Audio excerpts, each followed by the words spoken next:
You know who it is, the horror flick, Digger Ditch, Super 6, Big Mitch. And I'm kicking in those with all 3 O's. And I'm bringing 28s, 1-on-1s because we Vegas sons. It's the Chronicles. And you in the Meadowlands. Yeah, you in the Meadows, man. And you already know what made me. Yeah, 530. What that mean? He a desert baby. You already know. Hubba Dub, 22-inch gold Dana Danes, and these can never be McLean, Scrub, Big Bolo Yang. Nah. Welcome to Vegas Chronicles with the whole Super 6, Digger Ditch, Big Mitch. And today, like any other day, we kick actual factuals, you know what I mean? No additives, no preservatives, just raw and uncut, like summer sausages and crackers. Shout out to everybody that's been rocking with your boy, man, and supporting my platform, Big Mitch. Let's jump right into it, man. You know, I answer questions, man. I try my best to, man. I like to correspond with my audience, you know. Try to make them feel like they're a part of what I'm building, you know. And a person asked me a question. They would like to see me interview somebody from 28th Street. You know, I would love to interview someone from 28th Street, especially a Chapter 1, Chapter 2. That's more like my era. I know the older 28s, you know, and I'm still cool with them. You know, it was a few of them that I knew, you know, Nelson Delgado Rabbit, Flacco, rest in peace, Tim, I think Panther, it was a few on Crazy Joe, Angel Boy, you know, it was a few 28th Streets that I'm cool with, man. Clown, OG Clown, Juan, you know what I mean, much love to him. I would love to interview them, you know, and talk, you know, for them to get a history, man, so y'all can get some real 28 history. And the Sanchucos, you know, I'm cool with a bunch of Sanchucos too, you know, the older ones from there, and Little Locos, you know. I would love to get the Pinoys on here, the Reap Boys, if I could find some KBs, any of all those, you know, that's real Vegas history, man. And, you know, I would love to bring them on my platform, man, and they can get a history, man, and talk about their trials and tribulations and what they went through, you know, in that destructive lifestyle, man. And hopefully one day, man, I can make that happen, man. But you know how I'm not a politician, but you know some people still politic, man, and you know how that is. So you know, hopefully one day we can make that happen, you know. And shout out to Trickster from Sanchucos, man. That's a, you know, I consider him and Cyclone from Little Loco, Sergio. I consider people like that, you know, my bros, you know what I mean? And we've been real cool, and we didn't let politics come in between us, you know what I mean? So shout out to them brothers, man. And it's all love with me, man. You know, some people get old and some people grow up. I chose to grow up, you know. And speaking of growing up, I want to tell y'all a story. Actually, two. Because someone asked me a question, but I'm going to tell this first story. It concerning growing up, and it's directed at you youngsters. I want to tell y'all a story about a youngster, and a bunch of y'all probably know him. His name's Zone Whack. Zone Whack, he come up out of Northtown, as far as I'm concerned. I know him from coming out of Northtown, but he claimed Gerson, right? He was a whack. Now Zone Whack, I met Zone Whack in Indian Spring back in the early '90s. You know, he was a little thin youngster, a little taller than me. You know, was always in the stuff, you know what I mean, love to fight, you know. And at first, you know, I kind of took a liking to him because he was real aggressive, I was aggressive. And, you know, I really didn't have to say too much to him to get him to, you know, put in work, you know. I mean, he was like in sync with me. You know, me and him was cool. But see, it's one thing I noticed about Zone Whack that I didn't like, is that he played too much. And maybe that had to do with him being young. But, you know, me, I was kind of like, you know, I done been through a lot at that time in prison. You know, I done been stuck up twice, you know, and I had a bunch of time, and my mind just wasn't on no plan, you know. And I was the type of person that was, like, always serious. But Zone Whack, he was young, he was with the function, but he played too much, you know. And one day, I was in Unit 3, and he stayed down the same. We stayed down B Wing in Unit 3. And I was in a room with this Cali boy named Crazy Joe from Pasadena, Denver Lane, right? So, me and Crazy Joe up in the room. Crazy Joe was this light-skinned, kind of heavy-set guy, had long plaques in his head. Real cool dude, man. You know, everybody know China Joe, right? So me and China Joe, we Celtics, we cool, We used to smoke a lot of bud together in the room, and I used to go get Zone Whack, and Zone Whack used to come over there, and I used to invite him. We used to smoke, right? So on this particular day, I go get Zone Whack, and I guess the bud was a little bit too good for him, because he just got to playing a little bit too much. And China Joe was on the top bunk, I was on the bottom bunk, and I was like sitting back, and I was playing the radio, At first, he got to messing with the radio, Every time I turn the radio on, I put it on a specific song, and he'd turn it off, playing and stuff, right?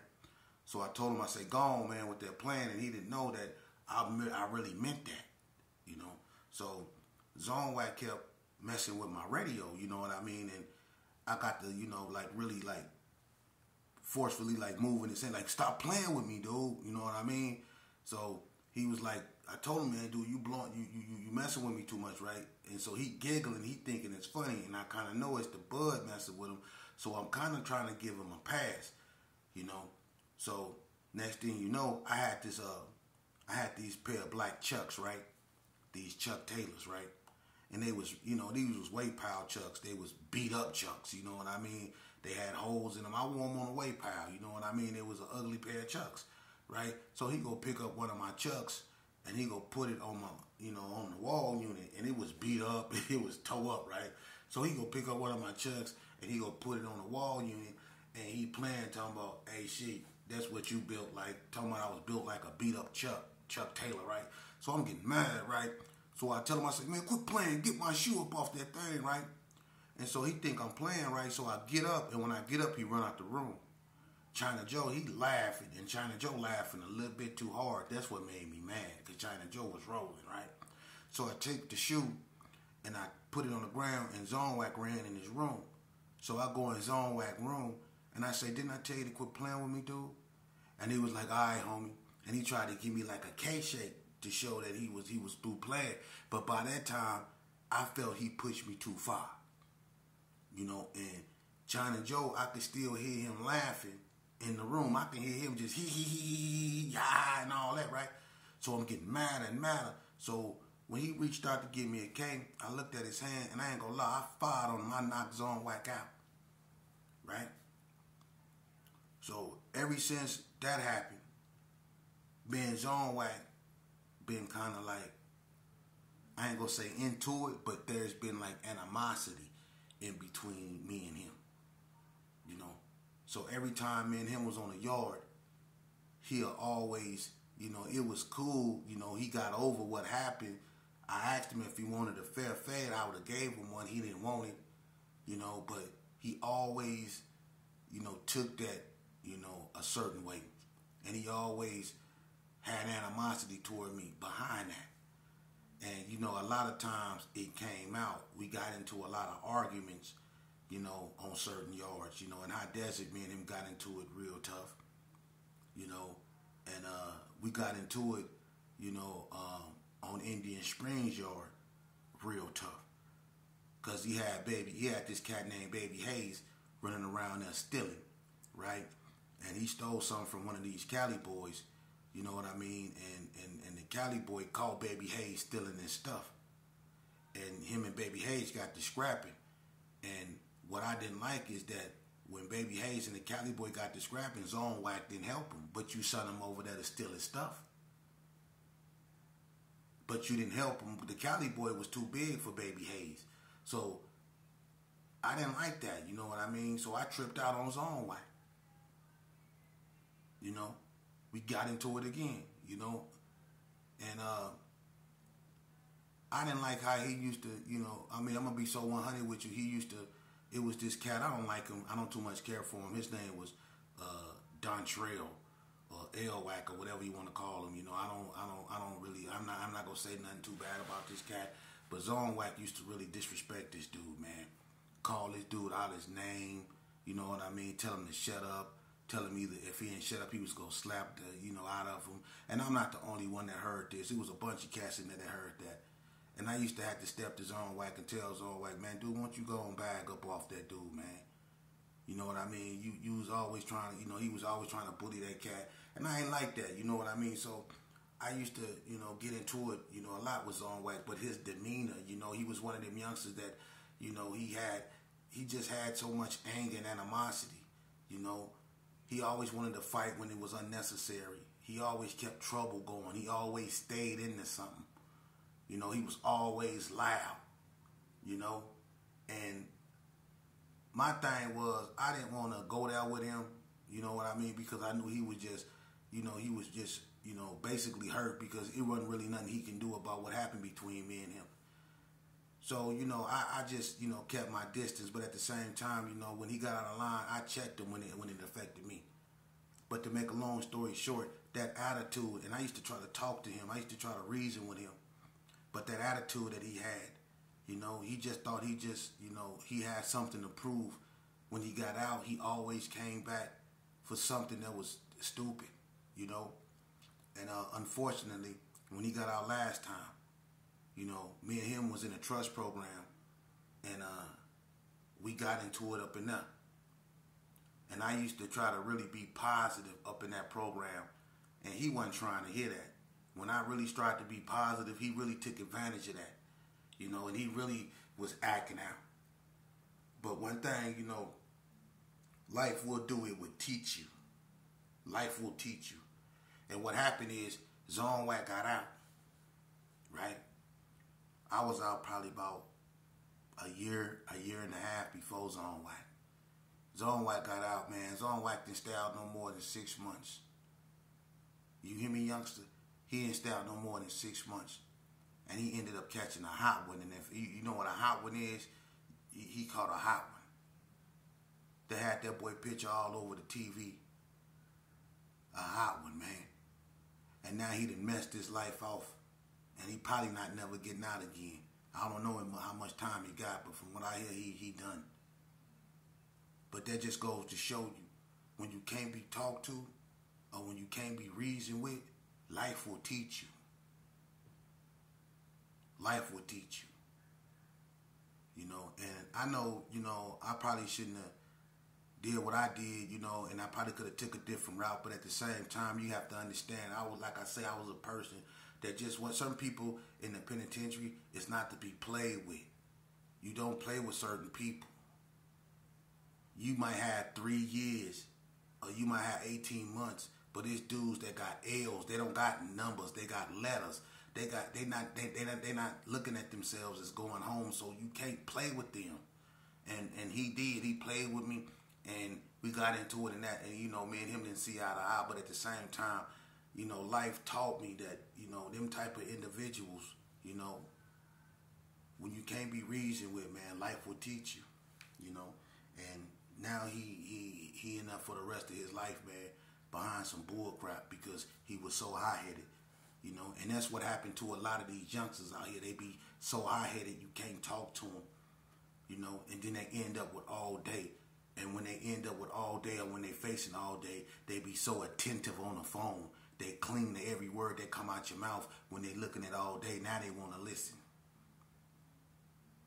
But you got a dude sitting right here telling you before it come to that, man, to turn around and go the other way. But moving along, man, I just wanted to make that point clear because you got a lot of youngsters out here, man, and I'm saying that because, it's a lot of youngsters, man, that still, they got a lot of anger in them, man, and they can't be reasoned with, man, and I'm aware of that. I'm not going to be able to save everybody. But if I can get one to listen to me, all it takes is one. It takes one seed to grow Amazon. So all I need is one youngster to take heed to what I'm saying, to reverse the trend. But I know I can't save them all. But moving on, man, I want to tell y'all the truth, when it comes to these streets of Vegas, because someone said that the gangs of Vegas was not to be taken serious. Well, I'm going to tell you something. All you he and ha-has, man, y'all, I don't glorify nothing, but I'm going to tell you something. If the gangs of Vegas was not to be taken serious, then why did the federal government indict nearly all of them? Now, you have to be something serious in order for the federal government to get involved. Whenever the federal government get involved with anything, you something serious. And nearly all the gangs in Las Vegas that was with their business have been indicted by the federal government. So to say that the gangs in Vegas is nothing, get up out of here, man. You a troll. You know what I mean? And the fact that you even speaking on Vegas, you know what I mean? Get up out of here, man. Get up out of here. Because I don't even go there, dude. You trolls don't even... You know what happened? I'm going to tell you something, man. Didn't no other neighborhoods from any other states come out here and destroy the Las Vegas gangs. Las Vegas gangs destroyed Las Vegas gangs. For real. They destroyed one another and they destroyed themselves from within. The ABMs destroyed themselves. They broke apart. For what that's their story. I'm not getting into that. But the ABMs, they couldn't be one no more. When we was in that life, we knew. The ABMs broke up, became 707 and 702. The Donna Street Crips broke up. Inner squabbling, inner beef, tore them apart. As big as that neighborhood was, as powerful in the streets as that neighborhood was, inner strife tore that neighborhood apart. The rolling 60s, inner strife tore that neighborhood apart. For real.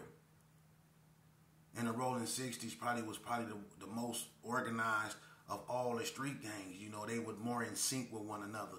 But even that, it didn't matter because inner strife tore it apart. Loyalty ends where the money ends. Or if it got something to do with a female. That's where the loyalty ends, for real. Inner strife, look at the Gerson. As big as the Gerson is, the oldest gang, the biggest gang in Las Vegas. With so many cliques and chapters and generations. Inner strife tore that neighborhood apart. To the point that they can't even function no more. It's tore apart. And it ain't no secret. It ain't no secret. It's tore apart. It's a bunch of blood hoods because of inner strife. Tore apart. Inner strife. See, I told y'all everything changed in '85 during the crack epidemic. When everybody was broke and didn't have money, everybody was cool. Everybody was together. Everybody was one. But when people started having money, people started hanging out with other people that had money. And the people that wasn't having money started hanging out with other people that wasn't having money. And now you have people starting to click off. And the people with the money start to look at the people that didn't have money a certain way. And the people without the money start to look at the people with money a certain way. And there you had the tension. You see? And you know what comes with tension.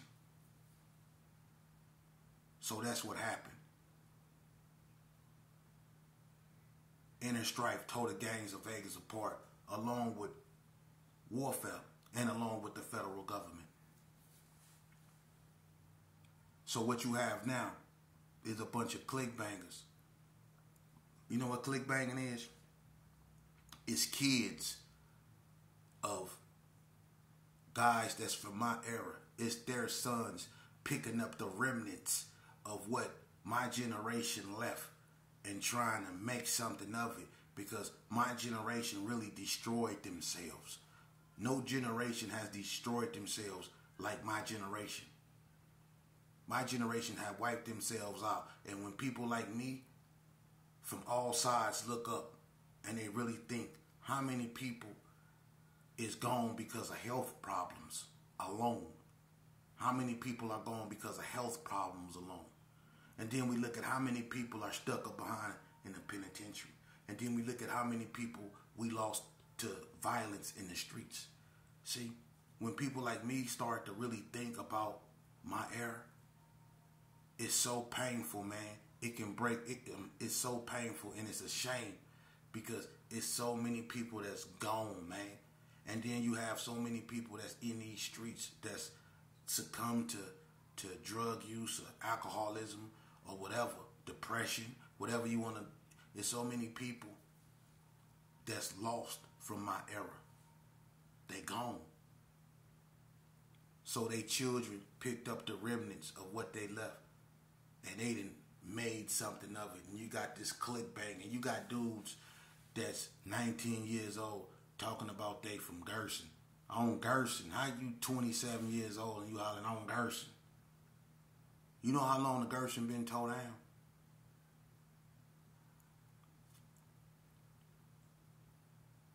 How you 30 years old talking about you a K9? Or how you 30, 34 and talking about you a brownie boy? Ain't no way. You got people that picked up remnants of stuff they heard and took it and ran with it. And you got all these dudes claiming 3 different gangs. You got dudes that's in a clique, that's in a clique, that's in another clique. They claiming 3 different cliques. Where you from? Oh, I'm from Gerson Park, Top Boy, True, Hill Figure, Tommy Gun. What the hell is that, man? They be from a clique, from a clique, from a clique, from a clique. That's what you have now. Youngster, do me a favor. Man, go to school. Go to school. Listen to your moms, man. These cats up out here, man, they lying to you, as you can see. A bunch of y'all done been to the hoop scout. Y'all see what it's like. It's no place you want to be. Them boiled eggs and bologna sandwiches, y'all don't want that. When you hear that sound, recall, each man to his unit, don't nobody want to hear that, man. So y'all know. And y'all done seen the deceivery, the backstabbing. Y'all done seen this right here. Y'all done seen all that going up in there. Y'all know this game fake, so why even play it? I'm telling you the truth. Y'all know the truth. Why even play it? Why y'all staying solid? And when y'all staying cool with something that ain't solid or cool with you, y'all want to stick to the code. What code? The only code you should have is a code of conduct, which means you should respect yourself enough to take your behind to school. Give yourself a chance in real society. You shouldn't have to go to the penitentiary, man, and get a GED or a diploma or go to college, man. That's sad that so many people and so many youngsters had to take that route to find out their self-worth when they can do all that out here. But we don't encourage that. What we encourage is people to pull up and take these fades and disciplinaries. That's what we encourage. So we wonder why the youth ain't trying to hear what we speaking. Because even in our golden years, we still talking about pull up and taking fades. You see this stuff and hear this stuff on these other platforms all the time. They cater to this bull crap. They done took banging from the street and then put it on the internet. Now you got people banging on the internet. And people are becoming unalive because of what they saying and doing on the internet now, man. That's sad.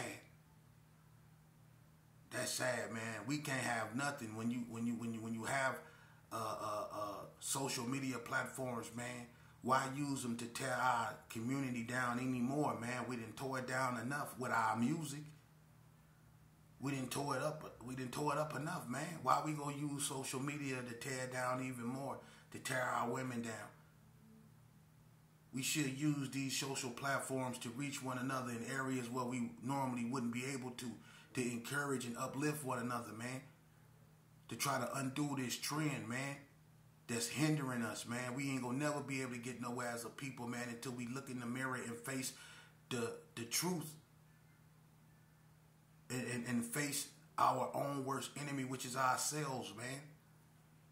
And if we want to look at our worst enemy and we want to come face to face with what's been hindering us, we need to look in the mirror, man, because we have become our own worst enemies, man. Trust me, I know. I bear the blame of a lot of stuff that been happening in our communities, man. I bear the blame of that. I was the nuisance. I was the one people were scared to come out the house behind, man. It was me. I was the one running around there trying to rob innocent people that didn't have nothing to do with nothing. That was me. It wasn't nobody coming from no other areas. It wasn't no other ethnicity coming in our neighborhoods. It was me. I was the one running around there, man. I was the one that people were scared of. For real. I better blame just like a whole bunch of more people. But I'm willing to step forward and accept responsibility for what I've done. You know, Vegas was a tragedy, man. It was. And what went on in Vegas was heartbreaking. It was a tragedy, man. A lot of cats is not here no more.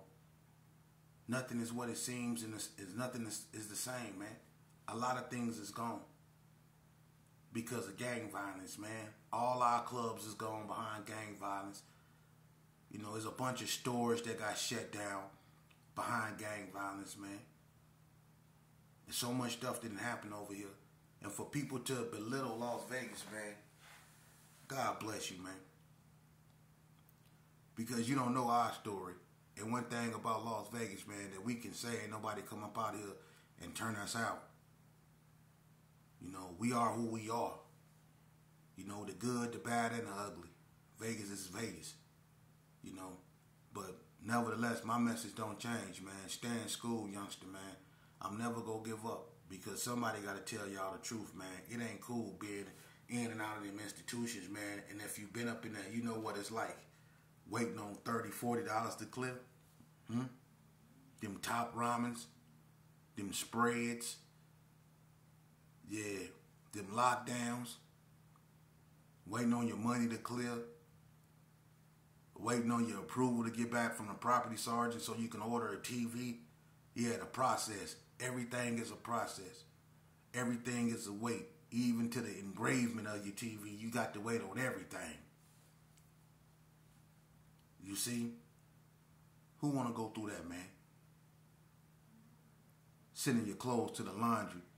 About the third or fourth time you do that, they be white, right? But when you send them back, they come back tan. Who want to go through that, man? Huh?